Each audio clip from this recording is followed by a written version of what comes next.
Hey, selamat datang di LDC 2020. Kali ini kita akan membahas satu topik mengenai skills. Salah satu riset yang dilakukan oleh peneliti dari Harvard Business School kemudian menyatakan bahwa 90% startup gagal oleh karena kesalahan dalam organisasi.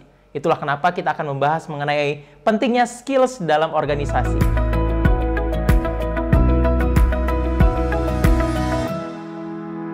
Kenapa skills di dalam organisasi itu penting? Kenapa Anda memerlukan skills? Bukankah setiap kali kita bicara mengenai kriteria pemimpin yang ideal atau pemimpin yang tepat, itu kemudian kita selalu bicara adalah pemimpin yang memiliki visi. Ya, atau mungkin orang mengatakan orang yang memiliki visioner gitu istilahnya, mampu melihat masa depan. Nah, kenapa kita tidak menekankan kepada visi saja, tetapi kita menekankan kepada skills? Bukankah Anda sering melihat orang-orang yang kemudian sangat baik dalam memberikan ide, tetapi tidak begitu baik dalam melakukan eksekusi? Kenapa? Simple, karena mereka tidak memiliki skills. Itulah kenapa kita akan membahas topik skills ini secara lebih mendetail. Nah, kenapa kita memerlukan skills? Jadi ketika Anda bergabung ke dalam organisasi, itu tidak hanya sekedar melakukan seremonial. Anda mendapatkan PIN, kemudian dilantik, kemudian 1 tahun menjabat, setelah itu selesai. Tidak sebatas itu saja gitu kira-kira. Nah, tentunya 1 tahun yang akan Anda habiskan dalam organisasi itu adalah sama seperti investasi. Kalau misalkan kedatangan Anda pada organisasi pada tahun 2020 dan ketika Anda selesai dalam organisasi 2021 dan hasilnya Anda masih ada di level itu-itu saja atau di posisi itu saja, tidak ada pertumbuhan, tidak ada hal yang baru Anda pelajari, artinya apa? Investasi Anda gagal. Benar ya? Oke. Kenapa? Karena kita ingin membentuk sebuah tim, membentuk sebuah organisasi yang memiliki dampak bagi orang lain. Tidak hanya bagi orang lain, tapi juga bagi diri kita sendiri. Nah, oleh karena itu, kita memerlukan yang namanya skills. Oke, karena apa? Skills yang kita miliki itu akan menentukan hasil. Nah, untuk memudahkan, saya akan memberikan sebuah analogi untuk Anda. Nah, di depan ini Anda bisa lihat ada sebuah gambar yang saya sajikan kepada Anda, yakni adalah gambar jeruk gitu kira-kira. Di mana setiap jeruk itu pasti memiliki sebuah biji yang seperti ini gitu kira-kira. Nah, sadarkah Anda biji ini terkesan sepele gitu kira-kira, banyak orang juga membuangnya, tapi sadarkah Anda dari sini itu kemudian bisa memiliki potensi untuk menghasilkan sebuah pohon jeruk yang seperti ini. Artinya apa? Dari sebuah biji jeruk yang seperti ini, yang kecil seperti ini, itu kemudian memiliki potensi. Kenapa saya kemudian memberikan gambaran ini kepada Anda? Karena Anda memiliki potensi, organisasi Anda memiliki potensi. Anda memerlukan skills untuk dapat menumbuhkan dari yang namanya biji seperti ini, itu kemudian bisa dikembangkan menjadi ini. Sehingga apa? Organisasi Anda itu kemudian dapat berbuah, bertumbuh, dan juga berdampak. Kira-kira begitu. Nah, hal ini tidak bisa dilakukan hanya sebatas cita-cita atau visi saja. Artinya apa?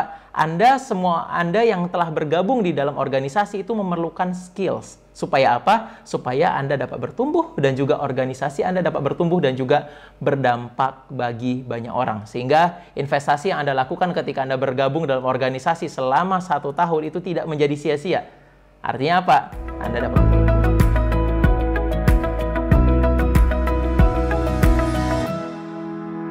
Bagaimana cara membentuk struktur organisasi yang tepat? Kalau kita mulai dari yang pertama, biasanya saya selalu tanya gini nih, apa sih tujuan kita membangun struktur organisasi? Loh, ini penting. Kalau kita tidak mengetahui tujuan membentuk struktur organisasi, apa yang kemudian kita lakukan? Kita bakal abuse, kita bakal salah gunakan, kita bakal mengarang dalam membentuk struktur organisasi. Kenapa kita membutuhkan struktur organisasi? Untuk dapat mencapai visi dan juga menjalankan misi organisasi. Nah, jadi kenapa kita harus membuat struktur organisasi? Sederhana, simple. Supaya kita bisa mencapai visi kita. Dengan cara apa? Dan juga menjalankan misi kita. Sampai sini saya mengharapkan Anda sudah paham mengenai apa itu visi dan apa itu misi. Atau saya ulang. Visi itu adalah cita-citanya kita, keinginannya kita. Sedangkan misi itu adalah apa? Misi itu adalah step by step untuk mencapai visi tersebut. Sampai sini paham ya? Nah, jadi kita sangat penting untuk benar-benar memahami sebelum kita membentuk struktur organisasi, kita mesti paham dulu, kita mesti punya dulu nih visi organisasi kita itu. Oke? Karena tanpa memiliki visi, apa yang terjadi? Ya itu tadi, kita bakal ngarang merancang struktur organisasinya. Saya kasih contoh. Nah, contohnya himpunan mahasiswa jurusan yang pada tahun 2015 saya bentuk bersama mahasiswa jurusan program studi sistem informasi. Sekali lagi, ini adalah contoh, saya tidak sedang mengatakan bahwa ini benar. Oke? Tapi saya akan berikan contoh mengenai bagaimana cara membentuk struktur organisasi. Nah, balik lagi, kenapa kita memerlukan struktur organisasi supaya visi kita tercapai? Ini adalah salah satu visi daripada HMJ SI 2015. Dulu namanya HMJ, Himpunan Mahasiswa Jurusan Sistem Informasi. Nah, jadi kalau misalkan saya bacakan di sini, menjadi himpunan mahasiswa jurusan yang unggul dalam memfasilitasi mahasiswa dalam bidang pendidikan dan pengabdian kepada masyarakat, serta menjadi rujukan bagi kalangan industri dan praktisi dalam pengembangan sistem informasi dan memiliki keseimbangan antara pengetahuan sejati, iman kepada Kristus, dan karakter yang memuliakan Tuhan. Oke? Nah, apa yang saya lakukan, apa yang kami lakukan pertama sekali? Yang kami lakukan adalah kami membedah kalimat tersebut menjadi dua bagian. Menjadi himpunan mahasiswa jurusan yang unggul dalam memfasilitasi mahasiswa. Di situ catat ya, saya garis bawahi. Yang unggul dalam memfasilitasi mahasiswa. Dan yang kedua, menjadi rujukan bagi kalangan industri dan praktisi dalam pengembangan sistem informasi. Nah, kenapa dua kalimat itu kemudian kita garis bawahi? Karena itu adalah cita-cita kita, yakni memfasilitasi mahasiswa dan juga menjadi mitra daripada industri. Itulah kenapa dua kalimat itu kita garis bawahi. Nah, apa yang harus kita lakukan dari sini? Kita udah tahu nih visi kita dan apa yang bisa kita lakukan. Ketika Anda membentuk struktur organisasi, pertama perhatikan visi. Yang kedua, perhatikan resources yang Anda miliki. Resources adalah sumber daya manusianya. Saya selalu sampaikan kepada teman-teman mahasiswa, kita nggak usah khawatir dengan keterbatasan SDM. Oke, justru dengan keterbatasan SDM kita dapat dengan lebih mudah untuk berkolaborasi, kira-kira seperti itu. Nah, jadi pertama itu adalah kita ketahui visi, yang kedua adalah perhatikan resources. Oke, nah sekali lagi ini bukan salah satu yang saya wajibkan, bukan salah satu ideal, ini adalah cara berpikirnya saja, gitu kira-kira ya. Tadi kita sudah garis bawahi dua hal. Oleh karena itu, apa yang saya lakukan, apa yang kami lakukan pada waktu itu, yang kami lakukan adalah membentuk strukturnya. Yang pertama tentu ada presiden. Yang kedua ada wakil presiden. Yang ketiga, bendahara. Sesimpel itu untuk top yang di bagian atas. Kemudian setelah itu untuk bagian di bawahnya seperti apa kita buat. Oleh karena tadi kita memiliki visi untuk melayani mahasiswa, itulah kenapa kita membentuk sebuah departemen. Namanya juga simpel, departemen internal. Di mana departemen internal tersebut tujuannya apa? Melayani mahasiswa. Dan yang kedua, menjadi rujukan bagi industri. Apa yang kita lakukan? Simple, kita hanya membuat yang namanya departemen eksternal. Di situ kemudian ada orang-orang yang tugasnya mencari sponsor, pendekatan dengan industri, dan seterusnya. Oke? Dan kemudian yang ketiga kemudian kita buat di situ, pada waktu itu ada namanya Departemen IT, pada waktu itu ya. Ini adalah yang 2015, sekarang sudah berkembang. Jadi di situ kita buat di dalam Departemen IT, ada Departemen Programming, dan juga Departemen yang namanya Designer. Oke? Kenapa? Karena kita melihat bahwa kita sebagai himpunan mahasiswa di bidang komputer, pasti kita bakal programming nih. Dan juga pasti kita bakal banyak aktivitas dalam pembuatan poster, desain grafis, dan lain-lain. Nah, jadi apa yang kita lakukan? Kita membuat sesederhana ini saja. Kemudian dengan resources yang ada, kita plotting orangnya. Oke? Itulah kenapa tadi saya tekankan di awal, penting untuk mengetahui visi. Dan kedua, itu adalah penting untuk mempertimbangkan resources yang kita punya. Jadi kita mulai bergerak, jangan mulai dari yang jauh-jauh dulu. Oke? Tapi kita bisa mengembangkan potensi dari apa yang ada di kita. Kira-kira begitu ya. Sekali lagi, ini bukan merupakan kewajiban untuk diikutin, tapi itu adalah cara berpikir, salah satu skills bagaimana membentuk struktur organisasi yang tepat untuk organisasi Anda lain berikutnya.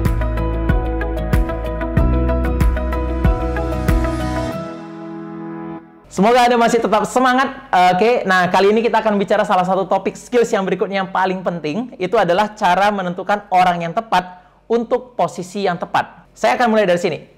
Einstein kemudian pernah bilang, everybody is a genius, but if you judge a fish by its ability to climb a tree, it will live its whole life believing that it is stupid. Apa maksudnya? Jika seekor ikan menjudge dirinya dari kemampuannya memanjat pohon, apa yang terjadi? Ikan itu bakal menjadi ikan yang paling malang di dunia. Kenapa? Ya tentu saja, karena ikan mana ada yang bisa memanjat pohon. Oke. Nah, analogi tersebut ternyata relevan. Oke, dengan kondisi organisasi Anda, yakni apa? Artinya, Anda tidak bisa memaksakan satu posisi dalam struktur organisasi Anda itu kepada semua orang. Artinya apa? Semuanya spesifik sebenarnya. Jadi Anda perlu melihat dulu, kira-kira apakah orang tersebut cocok dengan bagian tersebut. Nah, bagaimana melihatnya? Di sini saya mau tekankan ada dua hal yang perlu Anda perhatikan.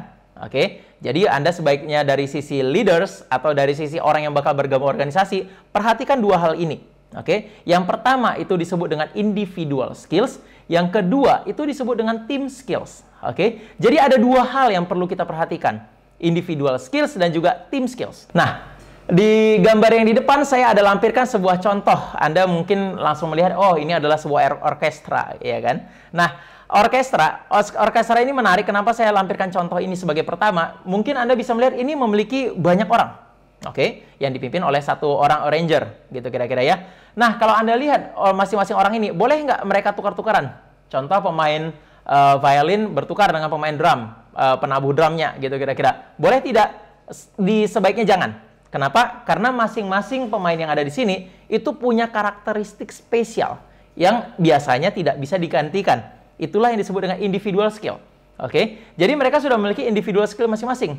Jadi ya memang mereka cocok main di violin, ada yang cocok main di sebagai penabuh drum, peniup trompet, dan seterusnya. Nah, selain memiliki individual skills dalam permainan orkestra ini, apalagi yang dibutuhkan?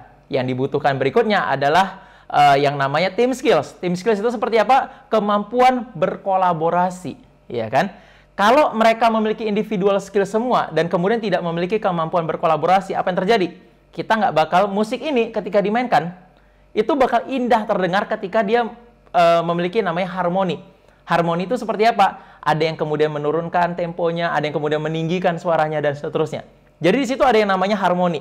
Oke? Nah, bagaimana menciptakan harmoni? Mau tidak mau kita mesti memiliki namanya team skills. Nah, sampai sini maka kita bisa menjawab bagaimana cara menentukan orang yang tepat untuk posisi yang tepat. Maka ada dua solusinya. Kita sebagai leaders, kita mungkin bisa perhatikan individual skills, dan kita bisa perhatikan yang namanya team skills. Oke. Nah, kalau sebagai individu ini bisa dipakai nggak? Oh, bisa. Jadi, saya selalu merekomendasikan teman-teman yang akan masuk organisasi, Anda mesti lebih dulu kenalin diri Anda. Individual skills Anda adalah apa? Oke. Dan kemudian team skills Anda itu sejauh mana, selevel gimana gitu kira-kira. Sehingga ketika Anda masuk ke dalam organisasi, Anda sudah tahu Anda akan berada di posisi yang mana. Karena dalam rekrutmen saya sering kali ketemu dengan hal seperti ini. Orang apply sebuah pekerjaan dan apa yang terjadi? Yang terjadi justru mereka tidak tahu apa yang mau mereka apply. Alhasil apa yang mereka lakukan? Yang mereka lakukan biasanya, ya udah Pak, posisi apapun yang ada, saya siap. Itu adalah cara yang salah. Oke? Itulah kenapa Anda sudah berada di organisasi, Anda kemudian bisa tahu menentukan individual skills dan team skills-nya Anda.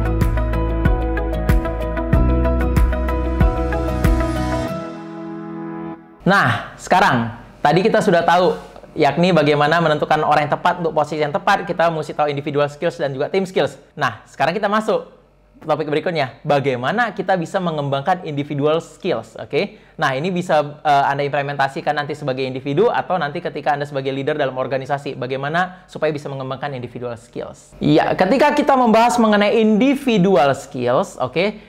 Gampang, hanya ada 3 hal yang perlu Anda perhatikan. Yang pertama itu adalah technical skills, yang kedua itu adalah interpersonal skills, yang ketiga itu adalah conceptual skills. Apa sih masing-masingnya? Kita akan bahas satu persatu. Siapkan catatan Anda. Kita masuk ke dalam yang namanya technical skills. Nah, untuk technical skills ini menarik. Saya sangat suka membawakan ini, gitu kira-kira. Kenapa? Ini akan sangat relate dengan background pendidikan Anda. Oke, saya tidak bakal bahas yang terlalu spesifik dengan program studi Anda, tapi saya akan membahas technical skills yang apa yang Anda perlukan supaya Anda bisa perform dalam organisasi. Nah, yang pertama, kita bisa lihat di sini ada know-how. Ketika kita bicara technical skills, yang pertama ada know-how. Know-how itu adalah apa? Know-how itu adalah kemampuan ketika kita bisa menyelesaikan sebuah tanggung jawab yang ada pada suatu posisi. Contoh, kalau misalkan Anda seorang bendahara, sudah pastilah Anda kemudian harus memiliki kemampuan untuk minimal mencatat pembukuan. Benar ya? Kalau Anda adalah orang yang ada di bidang desain grafis, oke, pastilah Anda kemudian minimal Anda memiliki know-how-nya itu dalam bidang bagaimana menghasilkan sebuah desain. Kalau Anda di bidang orang eksternal atau internal, tentunya Anda adalah orang-orang yang tidak boleh malu-malu. Oke, mungkin saat ini Anda malu-malu, tapi Anda mesti sadar Anda nggak boleh malu-malu. Karena apa? Anda akan banyak bertemu dengan mahasiswa atau bertemu dengan orang-orang baru. Itulah kenapa Anda mesti tahu dulu skill set pertama itu adalah basic know-how. Bagaimana menyelesaikan sebuah pekerjaan pada sebuah posisi. Sampai sini jelas ya? Nah, skill set yang kedua yang perlu Anda miliki itu adalah executing orders.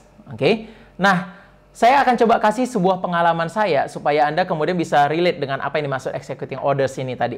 Nah, saya pernah menjabat sebagai event director untuk ambassadors pada tahun 2015 dan juga ambassadors pada tahun 2016.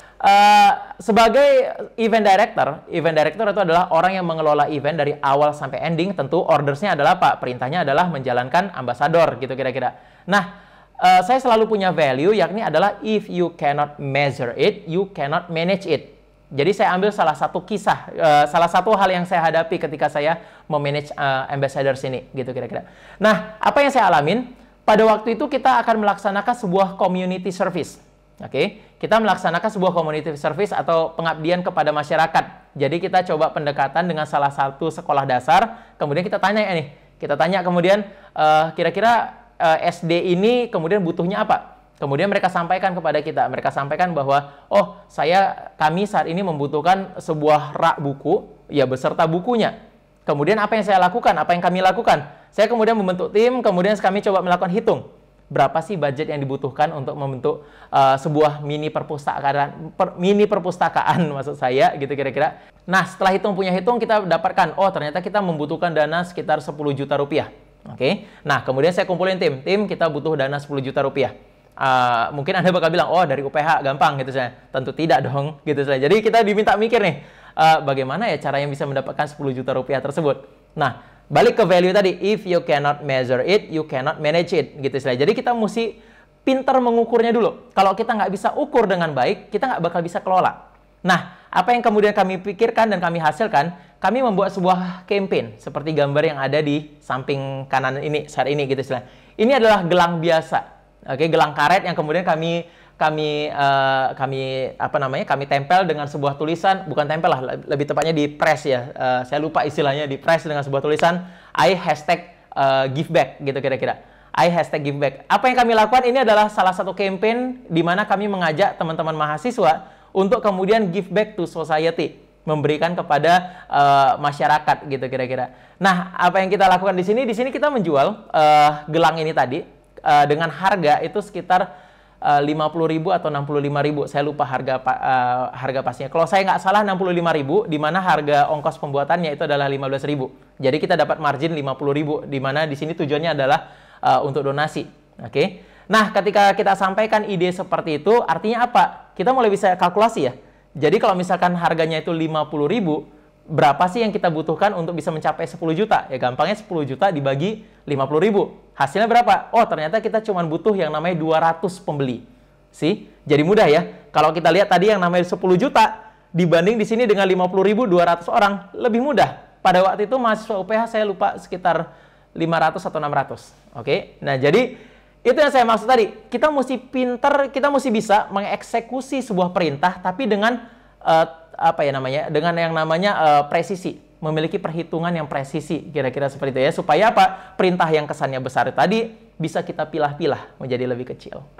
Nah, singkat cerita pada waktu campaign ini kita bukan mendapatkan 10 juta, oke? Tapi kita dapatkan malah 16 juta pada waktu itu, sehingga kita bisa memberikan sebuah mini perpustakaan dan juga buku-buku yang relatif lebih lengkap kepada si SD tersebut. Nah, ini yang kemudian kita lakukan terkait dengan executing orders. Nah, yang ketiga, salah satu skills yang paling penting itu adalah using computers. Oke?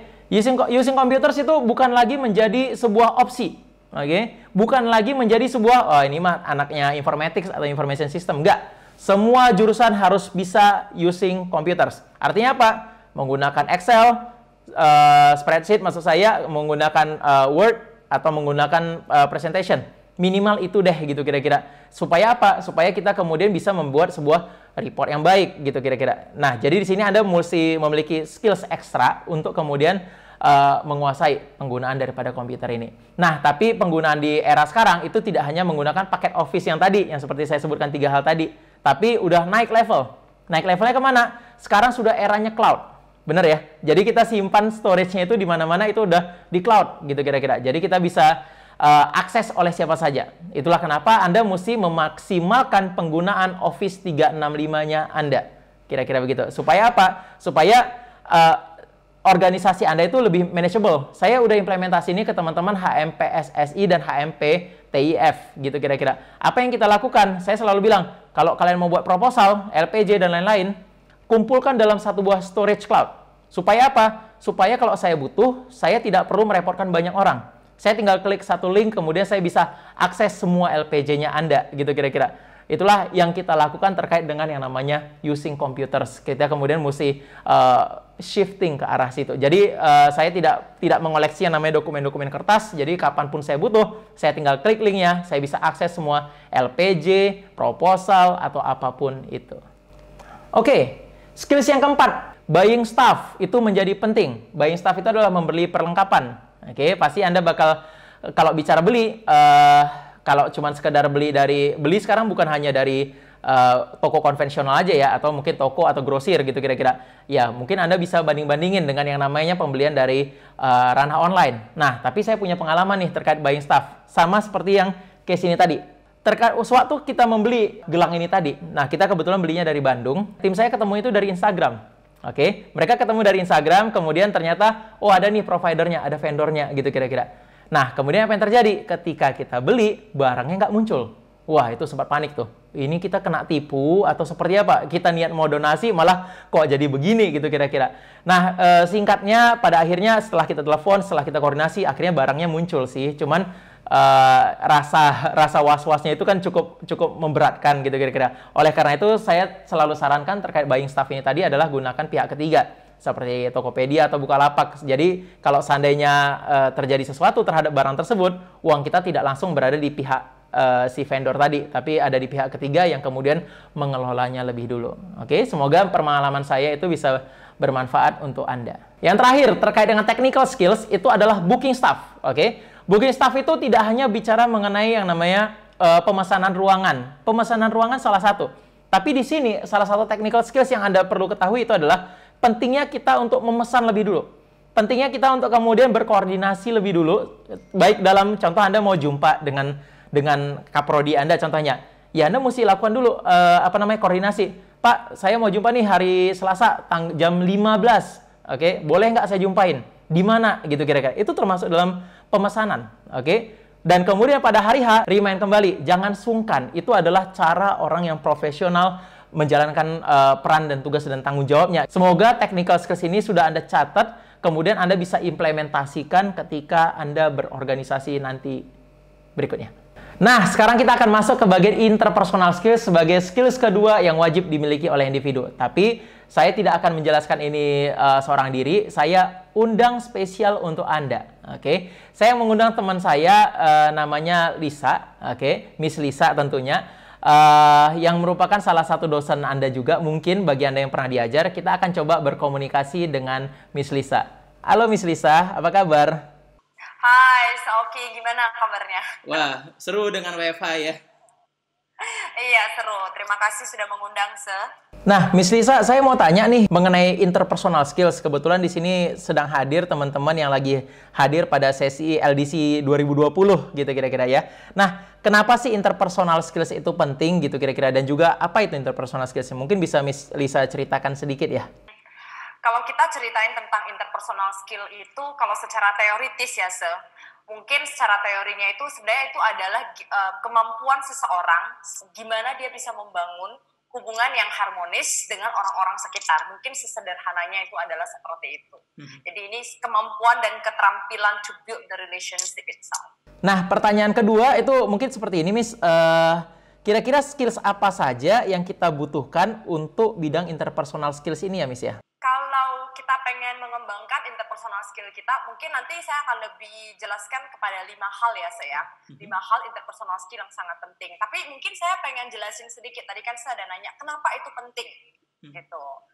Kalau dulu sekolah, saya masih ingat dulu kalau dibilang manusia itu adalah makhluk sosial, bla bla bla bla. Kalau dulunya kan kita sering sekali mendengar dari guru kita. Nah, tak dipungkiri bahwasannya kan kita adalah manusia yang hidupnya nggak sendiri dan kita bergantung juga pastinya dengan yang lain. Orang-orang yang memiliki interpersonal skill ini penting karena dia bisa mampu menjaga hubungan yang baik dan harmonis.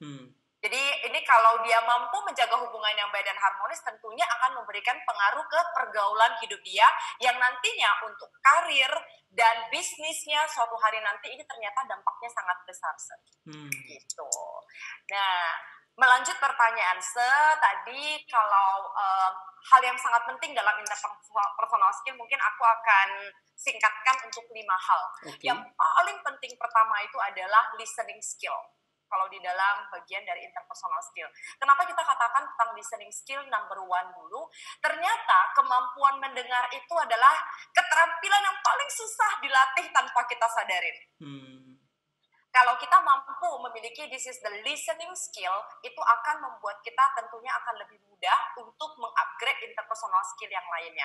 Nah, listening skill itu ternyata nggak hanya mampu mendengar aja loh, saya ngobrol sama Oki misalnya, it's not only about this one, tetapi ini akan lebih kepada gimana kita mampu mencerna apa yang disampaikan oleh orang yang memberi pesan tersebut. Bahkan kita juga bisa mampu untuk mengajak bicara dengan lawan bicara kita. So that's why listening skill yang nggak hanya it's not only about the listening saja, tetapi kemampuan ini adalah listening kepada 2 arah juga. Yang pertama. Terus yang kedua, kalau udah memiliki skill mendengar, pasti kita juga berharap another interpersonal skill yang penting itu adalah public speaking. Ini ilmu yang biasanya kan kalau kita ngomong public speaking udah people like udah deg-degan, kita bilang ya tangannya udah dingin semuanya gitu. Nah, actually apa sih yang sebenarnya dimaksud dengan public speaking skill? Kalau kita bicara tentang public speaking skill ini, sederhananya adalah berbicara di depan umum. Baik itu ceramah, baik itu mungkin kita bawa pidato, terus mungkin baik kita lagi presentasi, khususnya kita yang di dunia organisasi. Dulu saya kebetulan waktu jadi mahasiswa, juga saya aktif berorganisasi. Ini udah pasti kita akan diminta untuk berpresentasi di masing-masing kelas. Terus kemudian terkadang, oke, ada event baru. Siapa yang bakalan bawa presentasi? Oh, kamu aja lah, kamu aja lah, kamu aja lah. Ini sering terjadi dulunya. Nah, ini sangat penting sekali public speaking itu terus untuk bisa dilatih untuk Anda-Anda yang memang pengen belajar di dunia organization skills. Jadi yang kedua itu adalah public speaking skill yang harus diasah untuk interpersonal skillnya. You know how to listen, you know how to speak, and now you know how to negotiate. Negotiation skill. Kenapa negotiation itu penting di dunia organisasi? Kita ambil teorinya dulu, Negotiation skill itu kan proses komunikasi antara 2 pihak. Antara si A dengan si B untuk mencapai satu tujuan, di mana satu tujuan ini kan mereka datang justru karena dua-dua ini memiliki pendapat yang berbeda, sudut pandang yang berbeda, dan mereka dipertemukan sehingga bisa memuaskan kedua belah pihak untuk mencapai satu kesepakatan yang bersama. Itu kan dikatakan tentang sebuah negotiation skill. Nah, ini sangat penting sekali karena kenapa? Kalau kita dalam berorganisasi, terkadang kita diminta ini untuk mencari sponsor, terus kita akan bernegosiasi dengan narasumber, terus negosiasi tempat-tempat yang mau kita pakai untuk pelatihan. Hal-hal seperti ini ternyata sangat penting sekali. Karena negotiation skill itu juga butuhnya, kalau kita udah bisa listening, kita udah bisa public speaking, I think negotiation skill another step that you have to learn. Dan setelah kita mampu bernegosiasi, dan hal yang sangat penting adalah delegation. Karena organisasi itu tidak dipungkiri kita harus memiliki sikap leadership. Walaupun people mention everyone is a leader, everyone born as a leader, but to become a great leader, you need to be trained. Kamu perlu di-train untuk menjadi seorang great leader. Nah, ketika kita sudah di dalam organisasi, kita perlu mengetahui namanya delegasi. Delegasi ini bukan hanya aku pemimpin dan I delegate to you. Ternyata enggak kalau di dalam dunia organisasi. Nah, mungkin saya akan menjelaskan apa yang dimaksud dengan delegasi dulu. Delegasi itu adalah proses yang sangat mendasar sekali yang perlu diperhatikan di dalam organisasi. Karena delegasi itu kan seseorang ditunjuk sebagai perwakilan atau utusan untuk mewakili suatu kelompok atau suatu organisasi atau suatu lembaga tertentu. Nah, ketika kamu sudah diberikan delegasi ataupun kamu menerima delegasi tersebut, dan kamu ini tujuannya supaya struktur hierarkinya berjalan. Karena terkadang kita lihat orang organisasi kalau yang muncul itu aja. Berarti kan dari something struktur hierarkinya nggak benar-benar berjalan. Nah, tujuannya adalah setiap bagian-bagian di dalam organisasi tersebut dia juga mampu membuat keputusan dan menjalankan tugasnya, fungsinya sesuai dengan jabatan yang sudah ada di organisasi tersebut sehingga bisa berjalan dengan baik. Dan yang terakhir, ini yang sering terjadi, namanya manusia, konflik management. Berantem itu pasti iya, berbeda pendapat pasti iya. Itulah serunya di organisasi. Saya paling suka banget kalau di bagian ini, karena ternyata di konflik management ini mengajarkan banyak hal, how to control your emotions. Makanya kalau kita udah pinter, you know how to listen well, speak well, negotiate well, and delegate well, itu akan membantu kamu bagaimana untuk menyelesaikan sebuah masalah yang terjadi. Apa sih yang kita ketahui tentang konflik manajemen? Kalau konflik manajemen itu kan kemampuan kita menyelesaikan sebuah masalah yang terjadi, tujuannya ini adalah masalah ini harus selesai. Jadi kita memiliki kemampuan menyelesaikan masalah tersebut. Keterampilan ini sangat penting sekali supaya tidak terjadi bentrok ya. Nanti jangan dalam satu organisasi ada kubu A, ada kubu B. Justru lah di dalam organisasi itu harus melebur menjadi satu. Dan kemampuan ini harus terus dilatih supaya, makanya interpersonalnya penting sekali, the communication skill. Nah, jadi kesimpulannya, these 5 skill, listening skill, public speaking skill, negotiation skills, delegation skills, dan yang terakhir adalah conflict management. Terima kasih, Miss. Semoga bagian daripada interpersonal skills ini bisa Anda kembangkan lebih lagi dalam Anda berorganisasi ke depannya. Oke, setelah tadi kita berdiskusi dengan Miss Lisa, dan kali ini kita akan membahas mengenai conceptual skills. Oke, untuk bagian conceptual skills, sekali lagi, supaya Anda mendapatkan pemahaman yang lebih holistik, saya juga melibatkan teman saya, salah seorang HRD profesional yang juga mungkin merupakan dosen Anda, yakni adalah Bapak Dr. Yusuf Roni. Oke, halo, selamat sore Bapak Yusuf.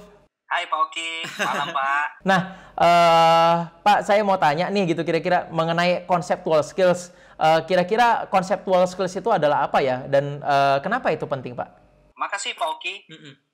Kalau kita melihat dari definisinya, sebenarnya zaman sekarang, zaman now kan banyak Pak. Kita bisa browsing di internet, kita bisa baca buku dan sebagainya, conceptual skill. Ada beberapa ahli mengatakan conceptual skill itu kemampuan untuk mengkoordinasikan serta mengintegrasikan semua kepentingan dan aktivitas organisasi. Ada juga yang mengatakan conceptual skill itu kemampuan untuk mengembangkan, menggunakan ide-ide dan konsep-konsep untuk merencanakan, mengorganisasikan, dan memecahkan masalah yang kompleks. Tapi kalau kita melihat dari berbagai macam definisi yang ada satu hal yang benang merah yang saya lihat Pak dari conceptual skill ini adalah, satu, conceptual skill adalah soft skill. Berarti skill yang soft, dia tidak hard skill.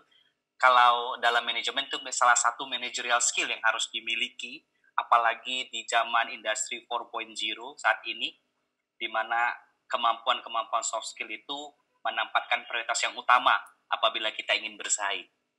Dan kata kunci dari conceptual skill ini adalah bagaimana kemampuan kita untuk menurunkan sesuatu yang abstrak ke dalam sesuatu yang real, sehingga itu bisa dieksekusi dan bisa dijalankan dengan baik.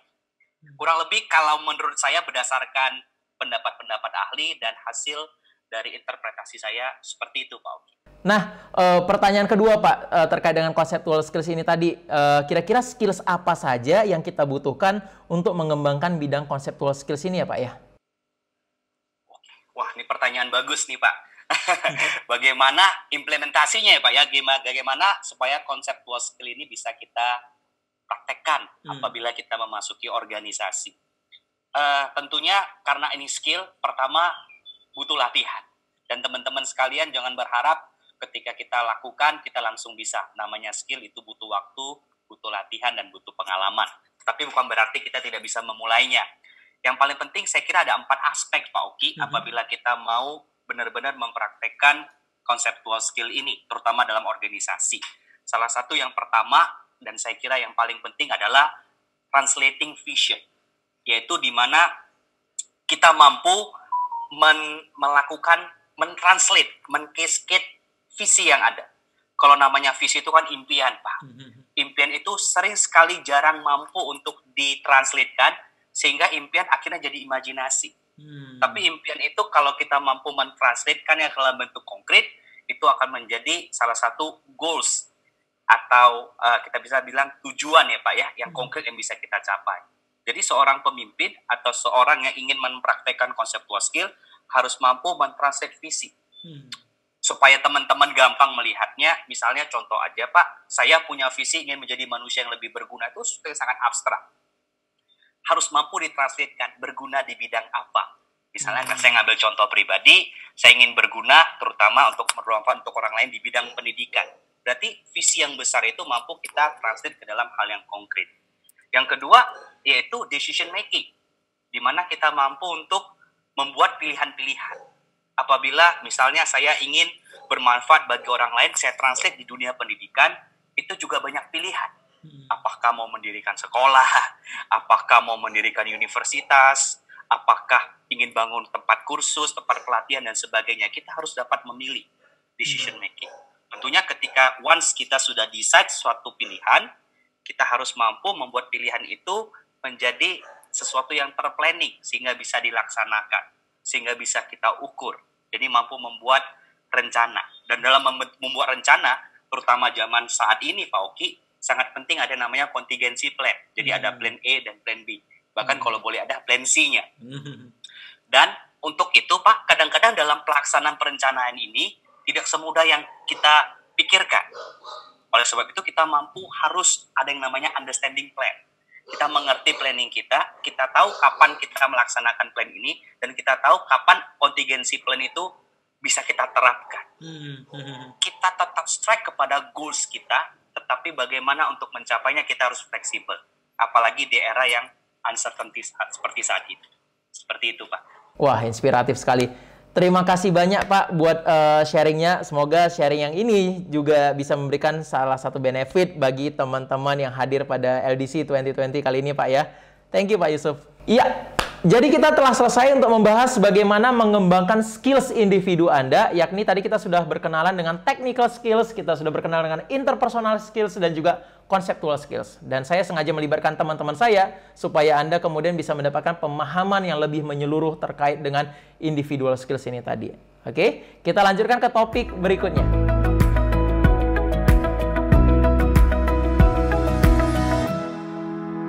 Sekarang kita akan membahas mengenai team skills. Oke, untuk materi team skills ini saya ambil dari yang namanya World Economic Forum, salah satu forum bergengsi yang dilakukan di Davos. Kemudian di situ para pemimpin dunia hadir dan kemudian mencoba merumuskan skills apa yang dibutuhkan untuk manusia di era-era berikutnya. Sebagaimana Anda ketahui bahwa saat ini artificial intelligence, robot, mekanik itu kemudian telah menggantikan, telah menggantikan beberapa pekerjaan manusia. Ada 10 skills yang tertera di sini. Yang pertama itu kemudian adalah complex problem solving, yakni bagaimana kita bisa bagaimana kita bisa kemampuan untuk mengurai sebuah masalah sehingga kita bisa menyelesaikan. Itu adalah skills complex problem solving. Yang kedua itu adalah namanya critical thinking. Critical thinking itu adalah skills untuk bagaimana kita bisa berpikir kritis. Jadi ketika ada tim Anda yang kemudian mengajukan, oh kita bakal buat program kerja A, program kerja B, kita kemudian mulai berpikir, kenapa kita harus melakukan program kerja A? Apa signifikansinya? Apa dampaknya? Itu adalah bagian critical thinking. Kemudian creativity. Creativity itu juga adalah salah satu skills yang penting untuk di masa depan, dan itu tidak bisa dilakukan oleh robot. Nah, untuk menjadi kreatif itu saya sering kali ketemu mahasiswa kemudian melemparkan sebuah ide yang out of the box. Tapi perlu diingat, kita boleh saja berpikir out of the box, tapi kita mesti bisa membawa pemikiran out of the box tersebut supaya bisa apa? Eksekusi inside the box. Dieksekusi sesuai dengan resources-nya kita. Dieksekusi sesuai dengan pemahaman kita. Itu adalah thinking out of the box, but execute inside the box. Kemudian, people management. Siapapun Anda pasti bakal nanti endingnya mengelola manusia. Dan itu penting untuk skills untuk bagaimana melakukan people management. Nah, kemudian itu ada nama lagi coordinating with others. Oke, itu juga adalah salah satu skills. Dalam berkoordinasi, saya sering ketemu dengan mahasiswa kemudian bilang seperti ini, Pak, saya sudah berkoordinasi nih, tapi kok dia nggak melakukan ya? Nah, apa yang saya selalu lakukan, kalau kamu mau berkoordinasi, sampaikan aturan yang clear. Sampaikan kemudian step by step untuk menyelesaikan masalahnya. Supaya apa? Supaya kemudian ketika kamu berkoordinasi, itu benar-benar runut. Kalau perlu kamu kirim via email, kemudian kamu sampaikan 1, 2, 3, kemudian kamu ingatkan kembali di hari berikutnya. Supaya itulah cara koordinasi yang sebenarnya. Oke, ketimbang kamu menyesal di kemudian hari, karena apa? Karena ternyata tim yang kamu koordinasi tidak sampai, gitu kira-kira. Jadi kita mesti lebih inisiatif mengingatkannya kembali. Itu coordinating with others. Penting sekali. Kemudian, emotional intelligence. Emotional intelligence tadi juga sudah dijelaskan bagaimana kita bisa mengelola emosional kita. Kemudian, ada bagian namanya judgment and decision making. Itu pun penting sekali. Oke, kalau misalkan kita membuat sebuah keputusan, sebaiknya kita bisa membuat keputusan itu ada pro dan cons-nya. Jadi sudah jelas hitung-hitungannya seperti apa. Sehingga ketika kita buat keputusan itu tidak bermain yang namanya rasa. Oke, jadi ketika kita buat keputusan itu benar-benar sudah jelas pro dan cons-nya. Jadi kita bisa tahu, oh ini 70-30 nih, ini 60-40 nih. Kita bisa memilih, oh saya pilih yang 60 deh. Contohnya seperti itu ya. Tapi tentunya meskipun Anda sudah buat seperti itu, tidak jarang juga beberapa mahasiswa datang, kemudian mereka datang kepada saya kemudian bilang, Pak, kali ini kita hadapin kondisi 50-50. Kalau udah seperti itu, apa yang saya bilang? Kita ambil salah satu, kita maju aja. Nah, kemudian service orientation. Service orientation ini bisa Anda implementasikan tidak hanya ketika Anda membuat sebuah kegiatan. Membuat seminar, membuat workshop, membuat apapun itu pengabdian kepada masyarakat. Itu semuanya berorientasi pada pelayanan. Anda memberikan yang namanya service excellence. Oke? Contoh, kemudian Anda memberikan service excellence seperti apa? Contoh, kalau misalkan ada tamu, Anda memberikan yang namanya PIC-nya. Oke? Jadi supaya si tamu tadi tidak bingung ketika dia nyampe datang, dia langsung diberikan yang nama PIC-nya. Jadi si PIC tadi, PIC adalah person in charge, oke? Si PIC tadi kemudian membantu mendampingi si tamu yang baru datang tadi, memberikan kepada ruang tunggunya, kemudian memberikan mungkin minuman teh atau kopinya dan seterusnya. Itu adalah service orientation, oke? Dalam organisasi ini bisa kepake nggak? Oh, tentu bisa. Ketika leader Anda kemudian minta nih kepada Anda, saya mau dong report terhadap pelaksanaan event sebelumnya. Nah, kemudian Anda sampaikan apa? Anda sampaikan report dan juga Anda sampaikan usulan saran untuk perbaikan berikutnya. Itu adalah service orientation, oke? Jadi Anda memberikan sebuah service di atas rata-rata, oke? Jadi ketika Anda mendapatkan tugas, coba berpikir tidak hanya menyelesaikan tugas, tapi menyelesaikan itu beyond tugasnya itu tadi gitu, di atas rata-rata, kira-kira seperti itu ya. Itu adalah service orientation, oke? Kemudian, skills berikutnya itu adalah negosiasi. Tadi juga sudah dibahas bagaimana pentingnya negosiasi dilakukan, karena Anda bakal berlakukan negosiasi itu tidak hanya dengan tim internal, tapi juga dengan eksternal. Skills ke-10 itu adalah cognitive flexibility. Cognitive flexibility itu seperti apa sih? Kemampuan kita untuk menyerap informasi dari luar. Kemudian, makanya saya selalu bilang kepada teman-teman mahasiswa untuk kamu udah punya referensi nggak? Kamu udah ada punya sampel nggak? Gitu kira-kira. Bisa nggak ini diimplementasikan? Oke, jadi kita cognitive flexibility itu adalah bagaimana kita bicara mengenai menambah wawasan kita, gitu kira-kira ya. Menambah wawasan, kemudian kita sesuaikan dengan kondisi yang kita alami saat ini. Tadi kita udah bahas mengenai individual skills dan sekarang team skills. Ini adalah serangkaian skills yang mana kita butuhkan supaya tim kita memiliki performa yang tinggi.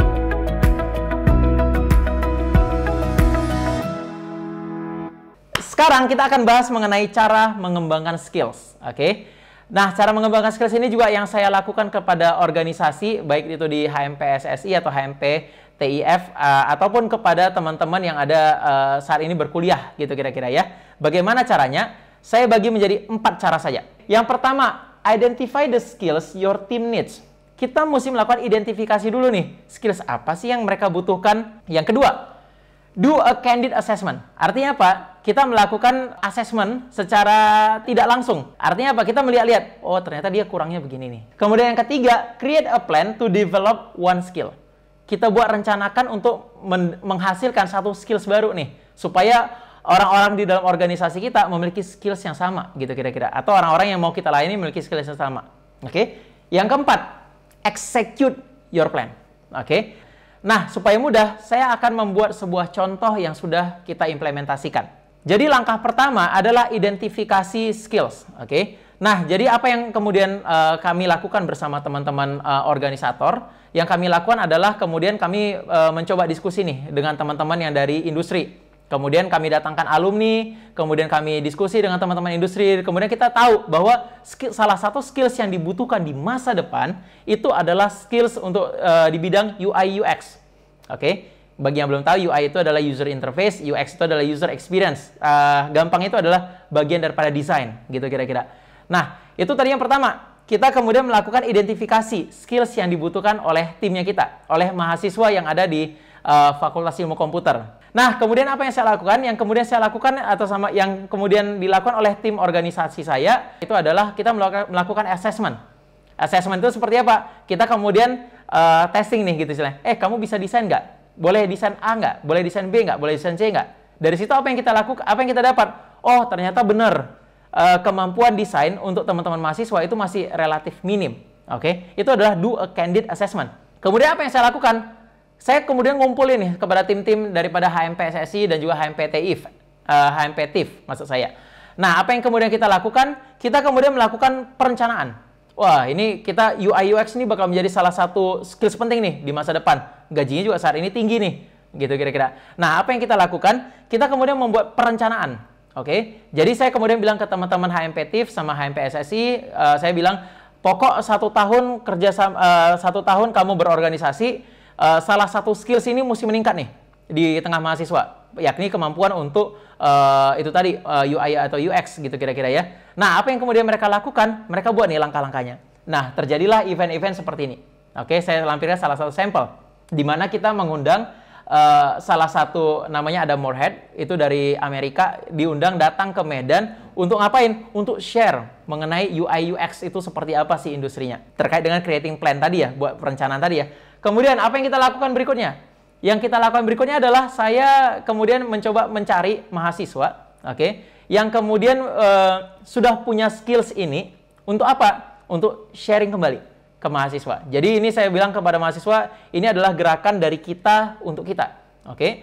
Kemudian apa yang selalu saya pesankan kepada mahasiswa, jangan sampai Anda berada di organisasi, itu kemudian Anda nggak dapat benefit apa-apa. Saya selalu dorong mahasiswa, meskipun Pak saya nggak pandai ngomong Pak, saya dorong kamu harus ngajar. Dengan begitu, kalau kamu nggak diterjunkan dalam project, kamu bakal lost gitu kira-kira. Jadi apa yang terjadi? Ini adalah salah satu case. Oke, tahun ini juga berlangsung lagi. Ini adalah 2000 tahun lalu, saya lupa, 2019. Oke, kemudian Anton kemudian mengajar di situ, mengajar untuk kelas desain pada waktu itu. Tahun lalunya ada nggak 2018? Ada. Tahun lalunya kalau saya nggak salah namanya Audian. Tahun lalunya ada nggak? Ada. Kalau saya nggak salah namanya Mario. Oke, apa yang kita lakukan? Kita secara konsisten membangun skills tersebut, gitu kira-kira. Nah, jadi buat teman-teman para calon organisator, saya merekomendasi kepada Anda, jangan takut untuk create your own stage, gitu kira-kira. Membuat panggung untuk Anda sendiri, itu jangan takut. Kalaupun Anda gagal di kampus, justru itu adalah peluang ketimbang Anda gagal di luaran, gitu kira-kira. Jadi artinya apa? Bukan berarti saya mentoleransi kegagalan, gitu kira-kira. Karena tapi yang selalu saya tekankan adalah prepare untuk bagaimana mengantisipasi kegagalan tersebut. Oke. Nah, jadi ini adalah bagian daripada execute your plan ini tadi. Jadi kalau misalkan kita rekap, tips untuk membangun skills itu adalah pertama adalah identifikasi dulu skills apa, mesti benar-benar tahu dan mesti benar-benar spesifik. Tidak boleh terlalu luas, gitu kira-kira ya. Kemudian lakukan assessment apakah benar atau ini cuma perasaan saja, gitu kira-kira. Kemudian buat perencanaan untuk mendevelop skills itu tadi. Kemudian yang keempat adalah eksekusi.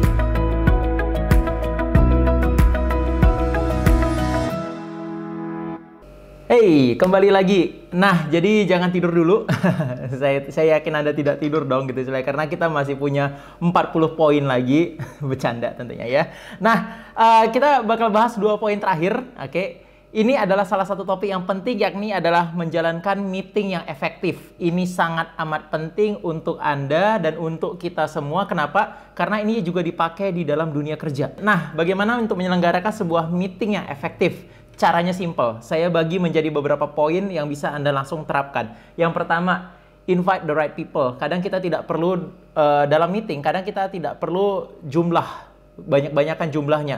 Kita hanya perlu menginvite orang-orang yang tepat, orang-orang yang bisa memberikan kontribusi ke dalam sebuah meeting. Nah, jadi kalau misalkan Anda di-invite untuk melakukan meeting, artinya apa?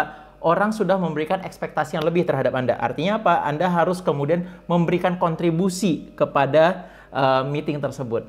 Poin yang kedua, itu adalah mempersiapkan sebuah agenda. Nah, jadi pastikan sebelum Anda memulai meeting, kemudian apa yang Anda lakukan? Anda kasih tahu dulu terlebih dahulu nih, agendanya apa nih meeting tersebut. Sehingga apa? Orang yang datang ke dalam meeting tidak datang dengan tangan hampa. Saya paling sebel biasanya kalau setiap kali meeting, baru mereka tanya, apa yang mau kita bahas? Itu sebaiknya jangan. Karena itu buang-buang waktu untuk mensosialisasikan kembali agenda kita adalah A, B, C. Apa yang harus Anda lakukan? Kalau saya sebelum kali memulai meeting, saya langsung tanya nih, agendanya apa? Atau mungkin saya langsung publikasi. Yang mau kita selesaikan itu adalah poin 1, 2, 3. Itu adalah caranya. Nah, poin ketiga, tentunya setelah Anda memiliki agenda, bagikan informasi terkait dengan rapat tersebut. Supaya apa? Supaya orang bisa mengikutin, supaya orang bisa fokus terhadap rapat tersebut. Nah, poin keempat, kita harus menunjuk sebuah fasil. Fasil itu adalah fasilitator meeting. Fasilitator meeting itu adalah bukan berarti mengenai orang yang paling tahu, karena tugas dia adalah apa? Memfasilitasi. Apa yang dia fasilitasi? Memfasilitasi supaya semua orang dapat memberikan pendapatnya dengan cara bebas dan juga terbuka. Itu adalah tugas fasilitator. Salah satu tugas fasilitator tersebut adalah menjaga waktu, timekeeper. Oke? Jadi dalam artinya seperti apa? Fasilitator tadi itu kemudian bisa mengatur waktu sedemikian rupa supaya meeting tidak berjalan terlalu berlarut-larut gitu kira-kira, kemudian bisa menjaga koridor-koridor meeting tersebut supaya tidak membahas hal-hal yang di luar topik. Atau mungkin peserta meeting juga bisa membuat timekeeper bahwa kita ada waktu setengah jam saja. Saya sendiri sama teman-teman himpunan organisasi mahasiswa, saya selalu bilang, meeting kita ini hanya akan memakan waktu sekitar 1 jam. Oke, dan jadi kita bisa memanfaatkan semua waktu dengan baik. Salah satu komponen yang paling penting ketika Anda melakukan meeting adalah document all action items. Itu maksudnya seperti apa sih? Setiap kali Anda melakukan meeting, Anda kemudian mesti melakukan pencatatan secara rapi. Saya kasih contoh. Pada slide yang berikut ini, Anda sudah bisa melihat sebuah contoh risalah rapat. Oke, seberapa penting sih risalah rapat? Sangat amat penting. Supaya apa? Supaya apapun yang Anda bahas itu tetap tercatat. Apapun ide yang muncul itu tetap tercatat dan bisa di follow up, bisa ditindaklanjuti gitu kira-kira. Nah, jadi di sini Anda bisa mencatat harinya kapan, waktunya kapan, agendanya kapan, kemudian problem apa yang muncul, solusi apa yang kemudian bisa dilemparkan, target penyelesaian berapa lama, dan siapa PIC-nya. Oke, itu akan membantu, itu akan sangat membantu meeting Anda supaya bisa berjalan dengan efektif. Nah, terkait dengan hal ini, poin berikutnya, review previous action items. Artinya apa? Ketika Anda kemudian memulai sebuah rapat, ini dibuka lagi nih. Jadi, berdasarkan rapat kita sebelumnya pada tanggal sekian, oke, kita telah membahas ini. Kemudian kita tinggal lakukan apa? Follow up satu persatu. Gimana nih yang minggu lalu? Apa tindak lanjutnya? Apa tindak lanjutnya? Apa tindak lanjutnya? Itu adalah salah satu skills untuk mengelola rapat. Supaya rapat Anda itu tidak kemudian mengulang-ulang. Karena banyak sekali di luar sana, kemudian Anda bakal menghadapi hal seperti ini. Dimana ketika rapat, setelah itu apa yang terjadi? Membahas agenda yang sebelumnya. Itu kan membuang waktu sekali gitu kira-kira ya. Oleh karena itu, Anda harus, di sini saya tekankan katanya harus untuk mengimplementasikan yang namanya risalah rapat, oke, atau dokumen untuk mencatat rapat tersebut. Progres berikutnya, ketika dalam meeting, oke, apa yang harus kita lakukan? Kita tidak boleh berretorika. Dalam artian kita tidak boleh hanya menyampaikan pendapat-pendapat saja, tapi kita harus melakukan display your work. Artinya apa? Sampaikan apa yang kemudian bisa memberikan kontribusi bagi meeting tersebut. Saya selalu bilang ke teman-teman mahasiswa, kalau Anda datang ke dalam meeting, saya nggak mau hanya mendengar Anda bawa masalah. Oke? Masalah bagus, Anda boleh presentasikan itu, tapi saya menuntut hal lebih tinggi, di mana saya minta mereka untuk, kamu boleh presentasi masalah, tapi kamu harus kasih solusinya. Ya kan? Oleh karena itu, semua orang berlatih untuk berpikir solusi. Apa solusinya gitu istilahnya. Jadi ketika mereka raise up issue, mereka harus datang juga dengan solusi-solusi yang ditawarkan. Nah, jadi saran terakhir untuk bagaimana kita menciptakan sebuah meeting yang efektif itu ada yang namanya 3F. Oke, yakni adalah frame it, focus on it, and finish on it. Oke, jadi kita kalau ketika meeting, kita harus fokus nih kepada yang namanya apa yang mau kita bahas. Kita frame it gitu istilahnya. Jadi jangan kemudian lari keluar-keluar dari kotak gitu kira-kira ya. Kita frame it. Kemudian setelah itu kita melakukan namanya focus on it. Kita fokusin masalahnya sampai benar-benar selesai. Itulah kemudian kita sebut dengan finish. Oke, dan sekali lagi jangan lupa bahwa risalah rapat ini tadi, ini adalah intinya sebenarnya. Jadi kemudian ada masalah penyelesaian target PIC. Dan jangan lupa setiap risalah rapat harus kemudian ditandatangani oleh siapa? Oleh presiden, si penanggung jawab penuh. Dan kemudian itu juga ditandatangani oleh supervisornya, atau mungkin bisa jadi kaprodi, atau mungkin bisa jadi tim daripada student life dan lain-lain. Oke, dengan demikian ini semua diarsip dengan rapi. Itulah tugasnya sekretaris. Oke, balik lagi ke individual skills tadi. Apa sih know-how-nya untuk sekretaris? Ya, dia harus memiliki pengarsipan yang rapi gitu kira-kira. Jangan nanti ketika ditanya, mana meeting yang kemarin? Aduh lupa, aduh tinggal, aduh basah, terbakar, dan seterusnya. Oke, semoga dengan tips meeting efektif ini bisa Anda implementasikan untuk memastikan bahwa meeting Anda bisa tetap efektif.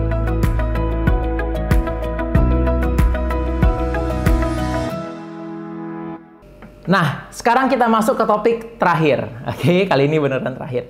Nah, topik terakhir ini adalah solve the problem. Oke, bagaimana skills menyelesaikan masalah di dalam tim. Oke, nah jadi masalah itu pasti terjadi. Itu bukan sesuatu yang harus Anda hindari, tetapi satu hal yang perlu Anda ketahui adalah besi menajamkan besi dan manusia menajamkan sesamanya. Artinya apa? Dari sebuah problem, dari sebuah konflik, apa yang bisa kita dapatkan? Yang kita bisa dapatkan adalah sebuah pertumbuhan. Kira-kira begitu ya. Nah, ketika Anda menghadapi sebuah problem, apa sih yang harus Anda lakukan? Yang pertama adalah identifikasi masalahnya di mana. Nah, kemudian review the data. Oke, data menjadi penting. Kalau ketika Anda menghadapi masalah, apa sih?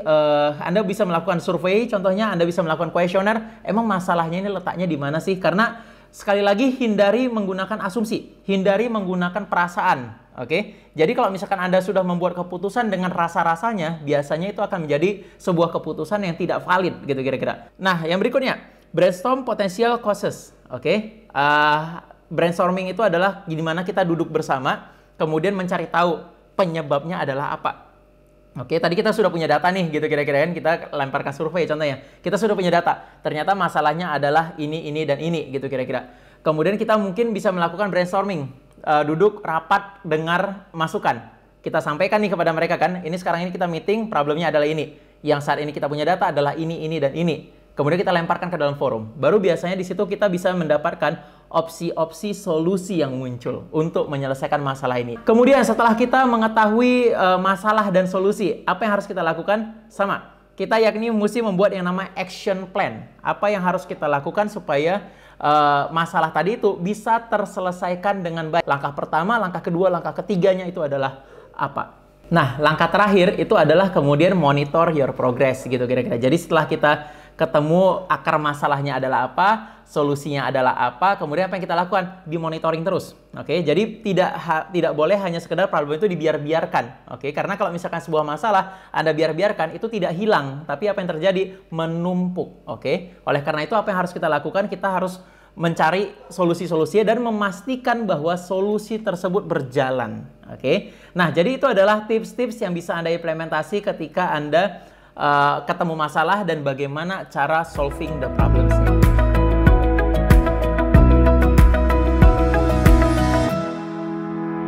Oke, terima kasih telah menyaksikan sampai sejauh ini. Kita sudah sampai dalam penghujung training untuk topik skills di dalam program LDC 2020.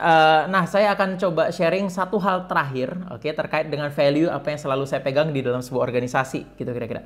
Value tersebut adalah jangan pernah memakai orang untuk membangun organisasi, tetapi pakailah organisasi sebagai kendaraan untuk membangun orang. Oke, ini salah satu value yang tidak biasa, tetapi itu value yang selalu saya sampaikan. Itulah kenapa setiap kali saya terlibat di dalam organisasi, saya kemudian mencoba encourage semua orang, ayo dong kamu dari organisasi ini coba jadikan organisasi ini untuk bisa level up diri kamu sendiri, baik secara personal, baik dari sisi karakter, dan juga dari sisi pengetahuan, dari sisi skills gitu kira-kira ya.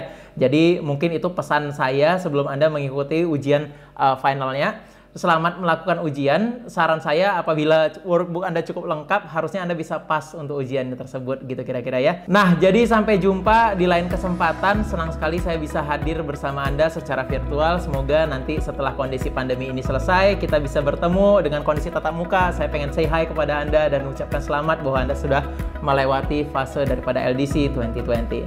Oke, sampai jumpa.